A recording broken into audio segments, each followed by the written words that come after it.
اللہ کے رسول صلی اللہ علیہ وسلم نے جو دین دیا اس وقت کوئی فرقہ نہیں تھا. یہ سب مانتے ہیں, یہ سب مانتے ہیں. اس وقت کون سا فرقہ تھا؟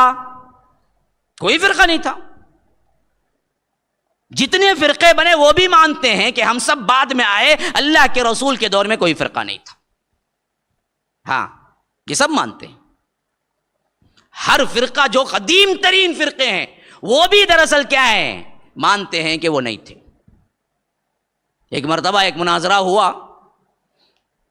شیخ اسماعیل سلفی رحمہ اللہ, اور اسی طرح بعض کے بارے میں آتا ہے کہ مناظر الاسلام مولانا ثناء اللہ امرتسری رحمہ اللہ تھے,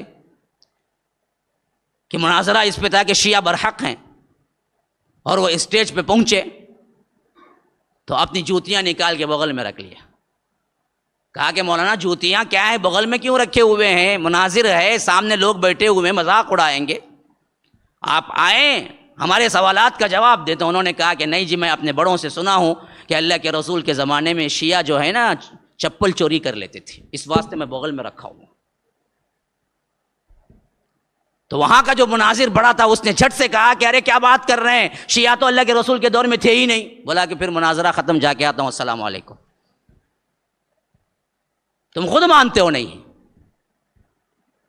بعد میں آیا. یہ قدیم ترین فرقے ہیں.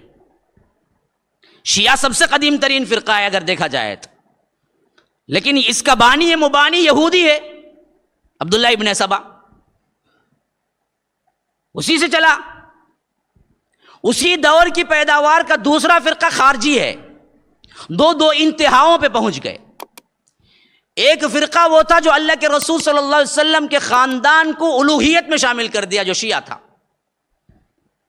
اللہ کے رسول صلی اللہ علیہ وسلم کے خاندان کو اتنا اونچا کیا, اصل ہی وہی قرار دیا, اور یہاں تک کہ وہی اللہ کہنے کے لیے بھی تیار ہو گیا. حضرت علی کو اللہ کہنے والے بہت سے کیا ہیں؟ علوی ہیں, جو صاف کہتے ہیں کہ علی ہی اللہ ہیں, اور انہی کے دور میں بھی پیدا ہو گئے تھے. حضرت علی نے انہیں آگ میں جلایا, تب تو کہا کہ ہم کو اور زیادہ یقین ہو گیا کہ آپ ہی اللہ ہیں, کیونکہ آگ کی سزا سوائے اللہ کے کون نہیں دیتا. تو آپ نے کیا ہے, ہمیں سزا دی, تو مرتے وقت بھی یہ کہہ کے مرے کہ آپ ہی اللہ ہیں. یہ ایک انتہا. خوارج کی دوسری انتہا یہ تھی کہ خاندان نبوت کو گالی دینا ان لوگوں کا منشا بن چکا تھا. حضرت علی کو کافر کہا, قتل کیا. دونوں دو انتہا پہ پہنچ گئے.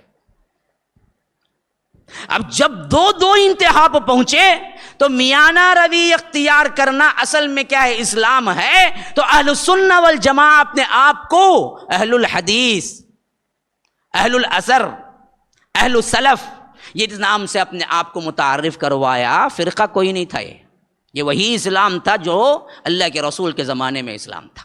میں نے ایک مرتبہ جب بات کی تھی تو کسی نے کمنٹس کیا تھا کہ مولوی صاحب آپ نے فرقوں کے اوپر بہت اچھی بات کی, بہت پسند آئی, لیکن خود آپ جو اسٹیج سے بیان کر رہے ہیں وہ بھی ایک فرقہ ہے. میں نے کہا کہ اللہ کیا ہدایت دے, اہل الحدیث کوئی فرقہ نہیں.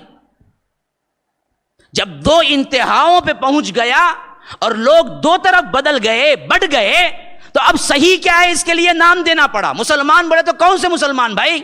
شیعہ والے, خارجی والے.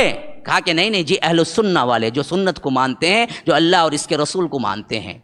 اہل الحدیث جو قرآن اور حدیث کو مانتے ہیں. اہل الحدیث کا مطلب حدیث کو مانتے ہیں نہیں, قرآن کو بھی اللہ تبارک و تعالیٰ نے حدیث کہا ہے. فَبِأَيِّ حَدِيثٍ بَعْدَهُ يُؤْمِنُونَ مَا كَانَ حَدِيثًا يُفْتَرَىٰ. قرآن کو اللہ نے حدیث کہا ہے.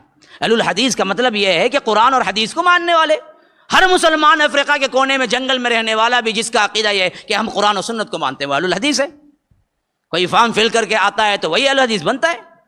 نہیں اس کے کوئی خاص عقائد ہیں, نہیں, وہی عقیدے ہیں جو اللہ کے رسول صلی اللہ علیہ وسلم نے دیا ہے, اس کے علاوہ کوئی بات نہیں. جس نے یہ دم بھرا, جس نے یہ عقیدہ رکھا, وہ اہل الحدیث ہے. وہ فرقہ بنا ہی نہیں, کبھی کسی زمانے میں بنا نہیں. بعد میں لوگوں نے تھوپا, تم وہابی ہو, فلاں ہو, تمہاری نشانی کیا ہے؟ سینے پہ ہاتھ باندھنا, انگلی ہلانا. کیا انگلی ہلانا, سینے پہ ہاتھ باندھنا ہی خالی نشانی ہے کیا؟ کون بولے؟ کوئی کہتا ہے کہ اللہ ہر جگہ ہے, پھر سینے پہ بھی ہاتھ بنتا ہے, انگلی ہلاتا ہے, اہل الحدیث ہو جاتا ہے کیا انہیں؟ ہاں, نہیں ہوتا انہیں. عقیدے سے ہے اہل الحدیث, وہ ہے کتاب و سنت کو ماننے والا. آپ سب مانتے ہیں نہیں مانتے ہیں؟ ہمارا بیس کیا ہے, کتاب و سنت ہے یا نہیں؟ ہاں, تو ہر مسلمان پیدائشی اہل الحدیث ہے. کیوں بھائی اہل الحدیث بولنے میں تنگی ہوتی ہے کیا؟ ہاں داڑھاں ذرا مضبوط ہو جاتے ہیں، گر جاتے ہیں، بہت مشکل ہوتا ہے بولنے. کیا غلط بات ہے؟ فرقہ تو کس کی نسبت منسوب ہے؟ کون سی ایسی شخصیت ہے جس کی طرف منسوب ہے جو نبی نہ ہو؟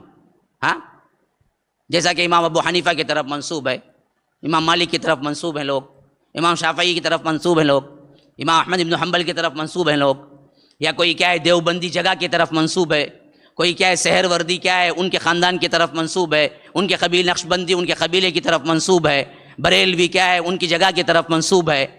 ہاں کون سا نسب ہے ان کا؟ کون سی کیا ہے؟ کس کی طرف کیا ہے ان کی نسبت ہے؟ کوئی نہیں ہے.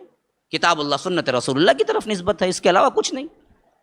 اسلام کو کہنا کوئی غلط نہیں ہے. ہر مسلمان پیدائش اہل الحدیث ہے یہاں تک کہ وہ بدل نہ جائے، ورنہ تو جس عقیدے پہ ہے وہ عقیدہ اہل الحدیثی کا ہے. تو یہاں پر بولنا اس واسطے پڑا اہل سلف کو کہ ایک طبقہ ایک فرقہ اللہ کے رسول کے خاندان کو گالیاں دینے لگا اور ایک طبقہ اللہ کے رسول کے خاندان کو اللہ کی الہیت کے اندر داخل کرنے لگا. تب کہیں جا کے کیا ہے معلوم کرنا پڑا، دیکھو نہ یہ صحیح ہے نہ یہ صحیح ہے. صحیح کون ہے؟ جو اللہ کے رسول نے جیسے کہا ویسے مانو.